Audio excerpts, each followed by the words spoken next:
Inaatake ang kipot ng Hormuz at nag-aalab ang pandaigdigang pamilihan ng langis.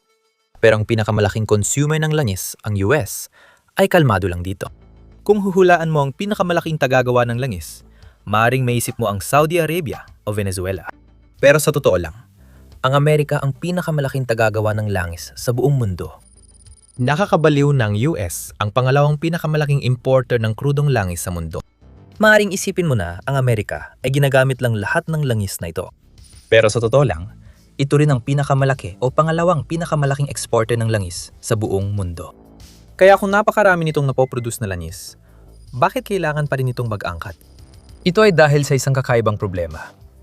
Hindi magamit ng US ang langis na napoproduce nito. Nabuo ang ekosistema ng mga taong 1,700 dahil sa langis ng balyena na naging mahalaga sa revolusyon sa langis. Sa huling bahagi ng mga taong 1,700, uling na ang ginagamit sa mundo. Nagsimula ang industrial na revolusyon. Umunlad ang pabrika, kumalat ang steam engine at uling ang gamit sa lahat. Noon, wala pang masyadong nag-iisip sa langis. Pero nagkaproblema ang langis ng balyena. Sinimulan ng mga tao na gamitin ito para sa pag-ilaw ng kanilang mga lampara at mga tahanan. Kaya nagsimulang maubos ito. Hinuhuli ang mga balyena ng mas mabilis kaysa sa kaya nilang paramihin ang kanilang sarili. At biglang nagkaroon ng krisis sa pag-ilaw. May nakaisip ng solusyon. Kumuha ng krudong langis, pinuhin para gawing kerosene, at gamitin bilang ilaw sa bahay. Tahimik na nagpasimula ang ideyang iyon ng serye na mga pangyayaring humuhubog pa rin sa mundo. Sa kalagitnaan ng mga taong 1,800 matagumpay na nakuha ang krudong langis sa Pennsylvania gamit ang bagong paraan ng pagbabarena. At halos magdamag lang, ang buong rehiyon ay naging abala at nagkagulo. Lahat ay gustong makakuha ng bahagi nito. Nagdagsa ng mga nagbabakasakaling magbabarena sa lugar. Nagsimula ang unang oil refinery sa US noong 1,800 at 61 sa taon ding yon na ipadala ng Amerika ang unang bariles ng niripinang langis sa London. Hindi lang basta kasali ang Amerika sa industriya ng langis. Pinangunahan pa nila ito. Sa katunayan, isang tao ang namuno rito. Pagsapit ng 1,800 at 80 ang US, ay gumagawa at nagre-repina ng 85% ng kabuuang supply ng krudong langis sa buong mundo. Ika-4 na pinakamalaking export ng Amerika ang kerosene at ito ang nagpapatakbo ng lahat. Pero bakit ko nasabing may isang taong namamayani sa industriya ng langis? Sa papel, ang US ang may monopolyo. Sa totoo, isang tao lang talaga ang may kontrol. Pagsapit ng dekada 1,800 at 80 pag-aari ng Standard Oil ang 70% ng refinery at pipeline sa US, pati ang pinakamalaking oil tanker fleet sa mundo. Iisang tao at kumpanya lang halos ang kumokontrol sa langis sa buong mundo. Ang pangalan niya ay John D. Rockefeller. Ngunit ang kapangyarihang ito rin ang naging sumpa niya. Dinala siya ng gobyerno ng US sa korte noong 1,906. Noong 1,911 inutusan ng Korte Suprema na hatiin ang Standard Oil. Pero ang mga bahagi na nahiwalay ay hindi nawala. Naging Chevron, Exxon, Mobil, Conoco at Amoco ang mga ito. Sa 6 na dekada, tahimik na namuno ang mga kumpanya nito sa pandaigdigang pamilihan ng langis. Pagdating sa kasalukuyan, at ang US ay gumagawa ng humigit kumulang 13.5 milyong bariles ng krudong langis araw-araw. At wala nang ibang bansa sa mundo ang malapit dito. Halos kalahati ng krudong iyon ay galing sa Permian Basin sa Texas at New Mexico. 6.3 milyong bariles kada araw mula lang sa isang bahagi ng lupa na iyon. Idadag mo ang Eagle Ford, Bakken at Gulf of Mexico, makakakuha ka ng pinakaproduktibong sistema ng langis sa mundo na mabilis tumakbo. Ang kapasidad ng pagdadalisay ay 18.4 milyong bariles kada araw at tinatayang 46.4 bilyong bariles ang napatunayan at kumpirmadong makukuhang reserba ng langis sa US. May produksyon, reserba at infrastruktura ang Amerika. Pero hindi nito magamit ang sariling langis dahil sa komplikadong katanghian ng crude oil. Parang kape ang crude oil. Magkakaibang beans, pagkakatusta, at hindi lahat ng makina kayang iproseso lahat ng uri. Kung ilalagay mo ang espresso ground coffee sa Mr. Coffee Maker, magiging magulo ang resulta. Ganon din sa crude oil. May iba't ibang grado at kalidad, kaya ang mga refinery ay para sa espesipikong uri. Hindi ito basta napapalitan dahil magkakaiba ang crude oil. Dalawang bagay ang tumutukoy sa kalidad nito. Kung gaano ito kalapot at kadumi. Sinusukat ang lapot sa API gravity scale. Mas mataas ang numero, mas magaan at malabnaw ang langis. Ang light crude, na higit sa 31 sa sukat, ay madaling dumaloy at maraming gasolina at diesel ang nakukuha kapag pinino. Kabilang sa kategoryang ito ang sariling shale oil ng Amerika, pati na rin ang Brent crude mula sa North Sea. Kung lumiit ang sukat, mas bumibigat at lumalapot ang langis, kaya mas mahirap itong gamitin. Sa pinakailalim, sa ibaba ng 10, meron kang extra heavy crude. Sobrang siksik nito, kaya lumulubog sa tubig at halos solid sa normal na temperatura. Ang Orinoco Belt sa Venezuela ay maraming ganitong langis na hindi dumadaloy sa pipeline, maliban kung painitin o haluan ng iba para umagos. Tapos, nandiyan pa ang asupre. Sa madaling salita, ito ay isang kontaminanteng nasa loob ng langis na kailangan tanggalin bago magamit ang panggatong. Ang langis na may asupre na 0.5% pababa ay sweet crude, malinis, at mas murang i-refine. Igit dito ay sour crude. At para maproseso ito, kailangan na yung refinery ng dagdag na espesyal na kagamitan para lang matanggal ang asupre na iyon. Perpekto talaga ang lanis ng Amerika. Ang shale field ng Amerika ay may light sweet crude na mababa ang asupre, madaling dumaloy, at malinis gamitin. Mukhang perpekto. Pero yan ang problema. Ang mga madalaking refinery sa US Gulf Coast na itinayo noong dekada 80 at 90 ay hindi ginawa para sa ganung uri ng langis. Itinayo talaga sila para sa mabigat at sour crude.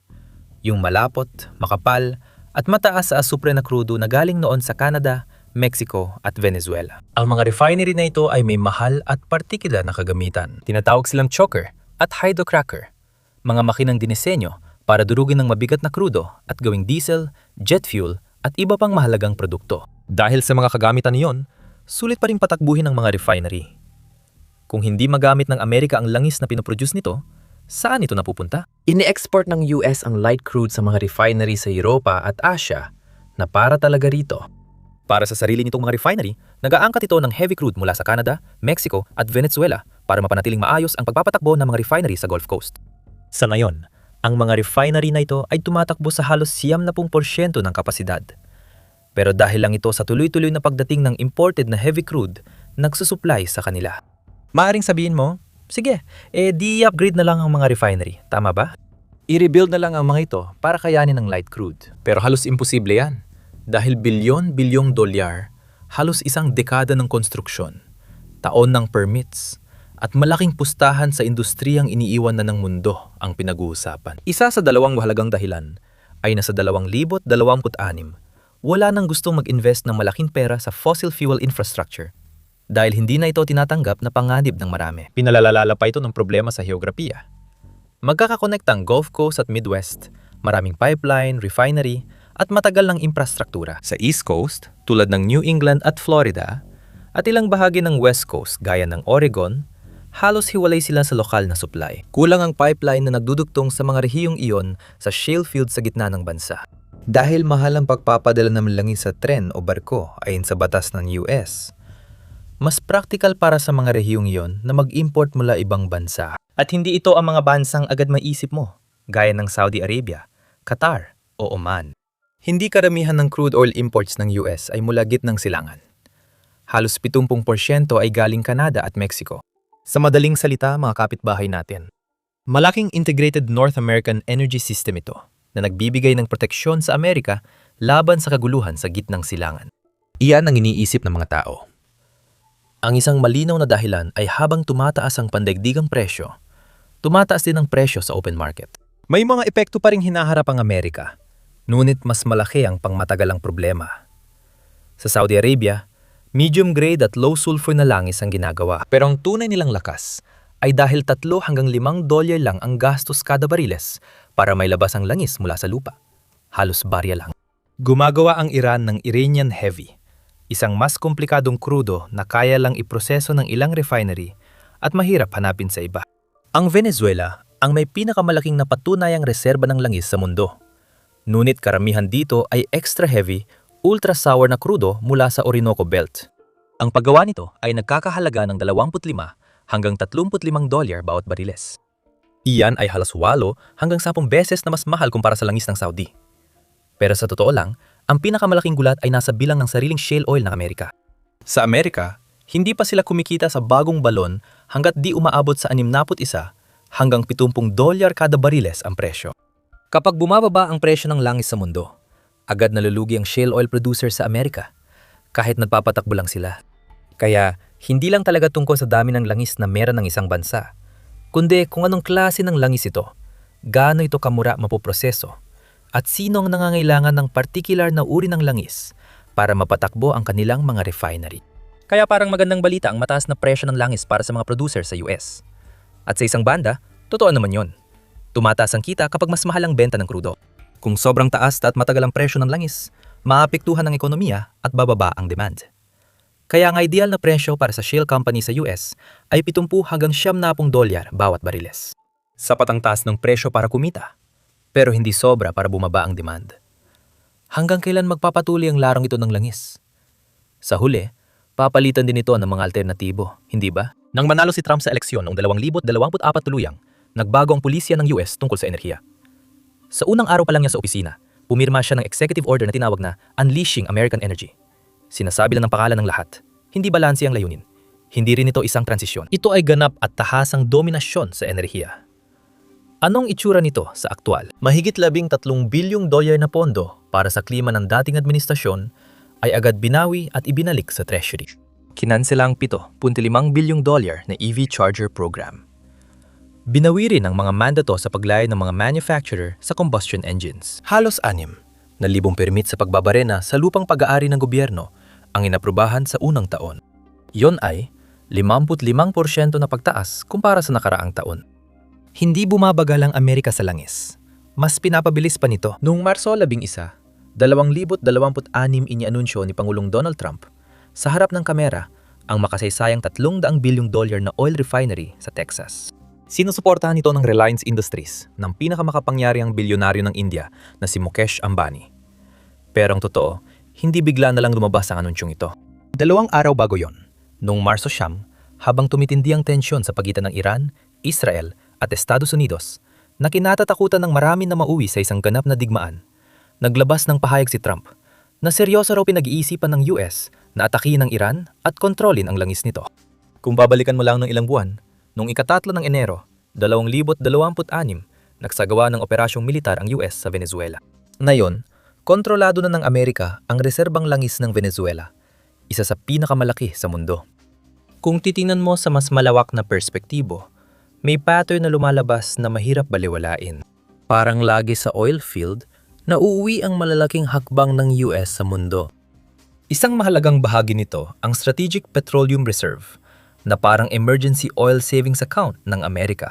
Isang malaking underground storage system na para sa mga oras na mantala ang global supply at kailangan ng reserba ng bansa. Noong 2022, nabawasan ng 180 milyong barrels ang reserba, pinakamalaking paglabas sa kasaysayan para patatagin ang presyo ng gulo sa Russia at Ukraine.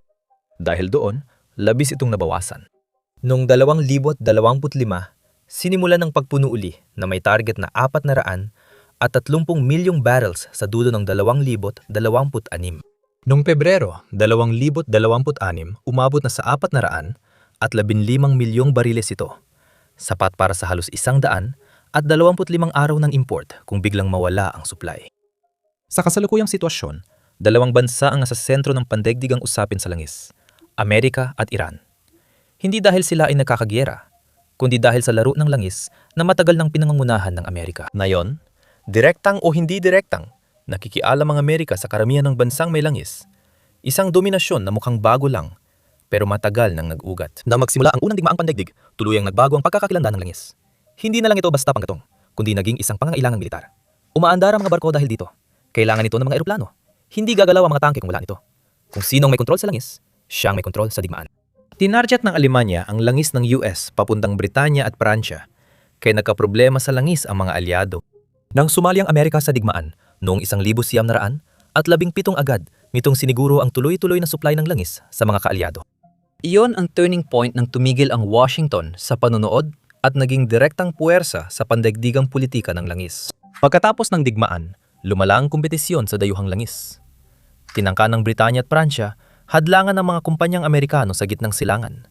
Ngunit agad itong tinutulan ng Washington. Tinawag nila itong patakarang bukas pinto, ideya na lahat ng kumpanya mula sa anumang bansa ay dapat may pantay na tsansang makipagkumpetensya para sa mga kontrata ng langis. Mukhang makatuwiran, pero agad ding nawala ang idealismong iyon. Sa likod ng saradong pinto, 7 pangunahing kumpanya ng langis, 5 mula Amerika.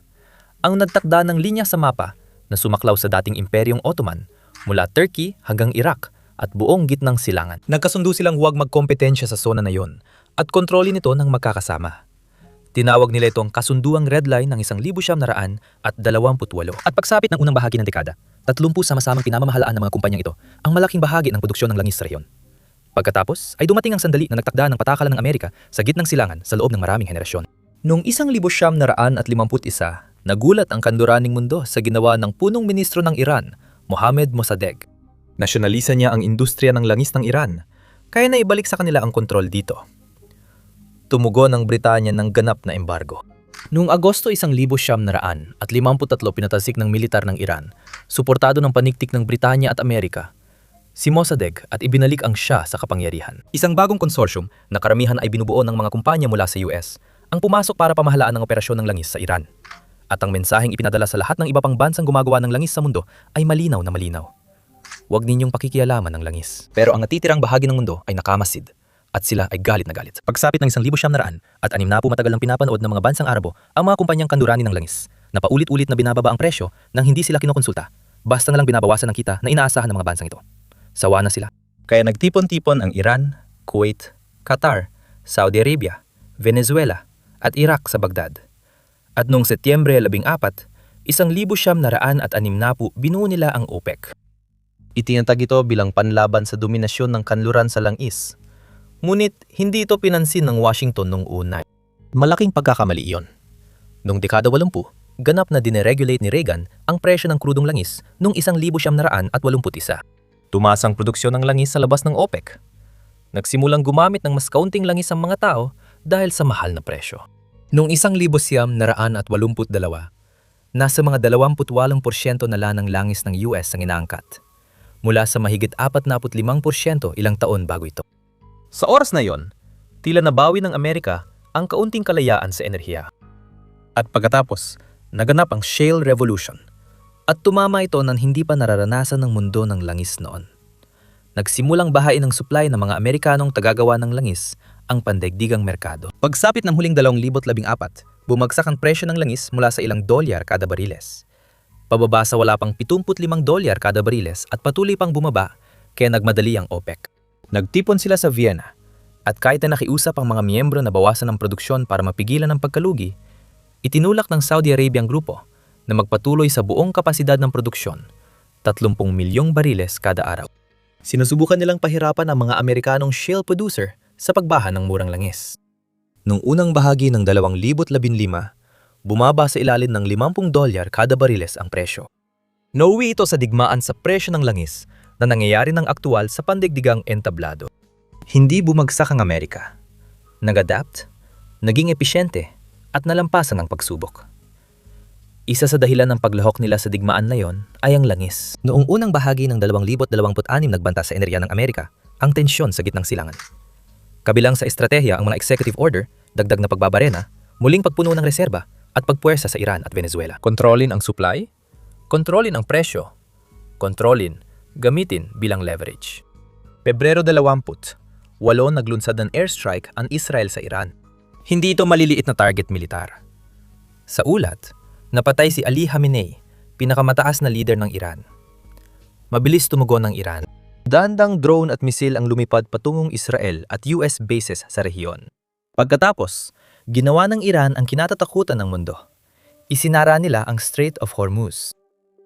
Ang Strait of Hormuz ay makitid na dagat sa pagitan ng Iran at Oman.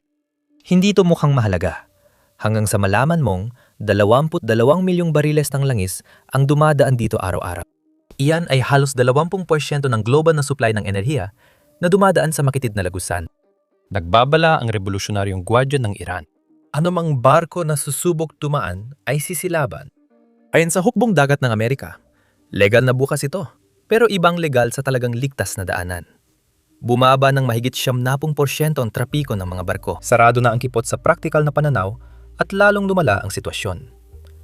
Tinamaan ng mga pagsabog ang isla ng Card ng Iran na humahawak ng 70% ng export ng langis ng bansa. Inatake ng drone ng Iran ang Ras Tanura Refinery sa Saudi Arabia noong ika-2 ng Marso. Pinabagsak ng mga Saudi ang karamihan sa mga misil.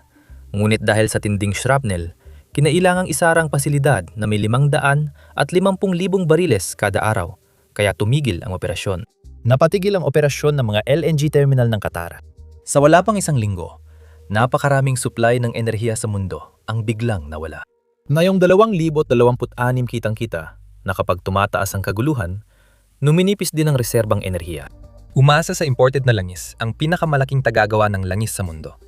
Hindi dahil sa kakulangan, kundi dahil sa mga desisyong ginawa mga dekada na ang nakalipas. Ang pagpili kung anong refinery ang itatayo, saan ilalagay, at anong uri ng langis ang ipoproseso ang nagkulong sa Amerika sa sistemang hindi na nito matakasan. Kapag umaasa ka na sa ganung pagdepende, nagiging mahalaga ang pagkontrol sa kung paano pinamamahalaan ng ibang bansa ang kanilang langis. Nagpanik ang pamilihan ng langis matapos umabot sa $100 at $19 at 50 sentimo bawat bariles ang Brent crude, pinakamataas mula ng salakay ng Russia ang Ukraine. Sabi ng mga analyst, pwedeng umabot sa $215 kada bariles ang presyo. Inuulit ko, $215 kada bariles. Hindi lang ito tungkol sa kotse, dahil ang langis ay nakakaapekto sa halos lahat ng presyo. Pagkain, biyahe sa eroplano, paggawa ng mga produkto, pagpapadala ng mga kalakal. Kapag biglang tumaas ng ganito ang presyo ng langis, sabay-sabay na nagmamahal ang lahat ng bagay. Binabanggit na ng mga ekonomista ang salitang ayaw marinig ng sinuman, ang stagflation. Tumataas ang presyo, nababawasan ang trabaho, at walang madaling solusyon. Noong dekada 70 huling naranasan ng mundo ito, malaking epekto sa Asya, lalo na India at Sina. Mahigit kalahati ng krudong langis ng India ay sa kipot ng Hormuz dumadaan. Malaki ang pakanib nito. Hindi maliit. At sa buong Asya at Afrika, mas mahirap pa dahil humihina na ang pera ng mga bansang ito laban sa dolyar. Ibig sabihin, mas lalo pang nagmamahal ang langis sa lokal na halaga kumpara sa ipinapakita ng pandaigdigang presyo. Maging sa Amerika, ang pinakamalaking tagagawa ng langis sa mundo, ramdam ito ng mga tao. Tuwing tumaas ng $10 ang presyo ng krudo, nadaragdagan ng 25 sentimo ang bawat galon ng gasolina. Noong Pebrero ng 2026, umabot na sa 72,000 trabaho ang nawala dahil nagsimula ng maramdaman sa totoong ekonomiya ang bigat ng mas mataas na gastos sa enerhiya. Itong masakit na katotohanan. Walang sapat na reserbang plano. Walang pipeline system kahit saan na kayang palitan ang 20 milyong bariles bawat araw. Makakatulong ang strategic reserves pansamantala, pero hindi ito sapat kung abutin ng buwan. Ganito ang hitsura ng pagiging dependent sa enerhiya kapag bumagsak ito. Hindi ito chart sa economic textbook, kundi totoong krisis na nagsimula sa makitid na bahagi ng dagat at umabot sa presyo ng bilihin, tiket ng eroplano at trabaho ng tao sa ibang panig ng mundo. Halos 12% ng global greenhouse gas emissions ay mula Amerika. Noong 2025, tumaas ito ng 2.4% sa loob ng isang taon. Langis at gas? Tumaas. Uling? Tumaas ng 7.5%. Nangyayari ito habang dapat ay patungo tayo sa kabaliktaran. Hindi lang pagsusunog ng gasolina ang sanhi ng pinsala. Ang produksyon ay naglalabas ng methane na mas malakas kaysa CO2 sa maikling panahon. Dahil sa mga tagas, 33% mas nakakasira sa klima ang pag-export ng LNG kaysa karbon sa loob ng 20 taon. Noong 2022, ipinasa ng Administrasyong Biden ang Inflation Reduction Act na naglaan ng halos $1 trilyong para sa malinis na enerhiya at nagtakda sa US ng target na 33 hanggang 40% pagbawas ng emisyon pagsapit ng 2030. Naglabas ang EPA ng patakaran para bawasan ng 80% ang methane mula langis at gas. Parang may tunay na pagbabago na mangyayari. Pero dumating ang 2025, nabawasan ng 20% ang mga empleyado ng EPA. Nahinto ang pondo sa malinis na enerhiya at tinanggal ang bayarin sa methane. Nasira sa loob ng ilang buwan ang mga taon ng regulasyon. At ramdam na agad ang mga epekto dito sa atin. Mas maraming pagbabarena, mas maraming polusyon sa hangin, mas maraming sunog sa kagubatan, mas maraming pagbaha, at mas matitinding init ng panahon. Totoo ang panandaliang pag-angat ng ekonomiya, pero may pangmatagalang gastos din ito, pati pandaigdigang epekto. Inasahang magdudulot ang pag-export ng langis at gas ng Amerika ng 710 milyong metrikong tonelada ng dagdag na greenhouse gases sa 2050. Ang mga bansang umaasa sa fossil fuel mula Amerika ay naantalang paglipat sa renewable energy. Inasahang mawawala na ang tsansang mapanatili sa 1.5 degrees ang pag-init ng mundo pagdating ng 2030 kung magpapatuloy ang trend ngayon. Ang mismong produksyon na nagbibigay sa Amerika ng geopolitical na kapangyarihan, ang mismong pag-export na nagpapanatili sa pandaigdigang merkado na umaasa sa supply ng US, ang mismong estratehiya na nagpapalakas sa petrodollar, lahat ng ito ay nagpapabilis sa isang krisis na kahit gaano pa kalakas ang militar o kalaki ang pinansyal na impluwensya ay hindi kayang ayusin. Sa kasalukuyang sitwasyon, Kung paano at kailan luluwag ang mga tensyon na ito at kung ano ang eksaktong mga estratehiya ng US ay siyang inaabangan ng buong mundo. Noong unang bahagi ng 2026, nagkaroon ng mga diplomatikong pagsisikap at negosasyon sa pagitan ng Washington at Tehran, kung saan ang mga pag-uusap sa mga lugar tulad ng Geneva at Muscat ay naglalayong limitahan ang mga aktibidad na nuklear at pababay ng tensyon. Gayunpaman, dahil sa malalim na kawalan ng tiwala sa magkabilang panig, magkakumpetensang layunin sa rehiyon at patuloy na mga operasyong militar, nagiging hindi tiyak ang anumang pinal na resulta. Ayon sa ilang mga analista, maring magdulot ng pagbaba ng tensyon ang isang negosyadong kasunduan, muling pag-uusap o isang pinakasunduang balangkas. Ngunit may babala ang iba na kung walang malinaw na insentibo at mga pananggalang, maring magpatuloy ang paglala ng sigalot. sa huli, Ang tagal at direksyon ng sigalot ay nakadepende sa kombinasyon ng diplomasya, kaganapang militar, panloob na politika sa magkabilang bansa, at reaksyon ng ibang makapangyarihang bansa. Mga salik na ang mga susunod na pangyayari lang ang magpapakita.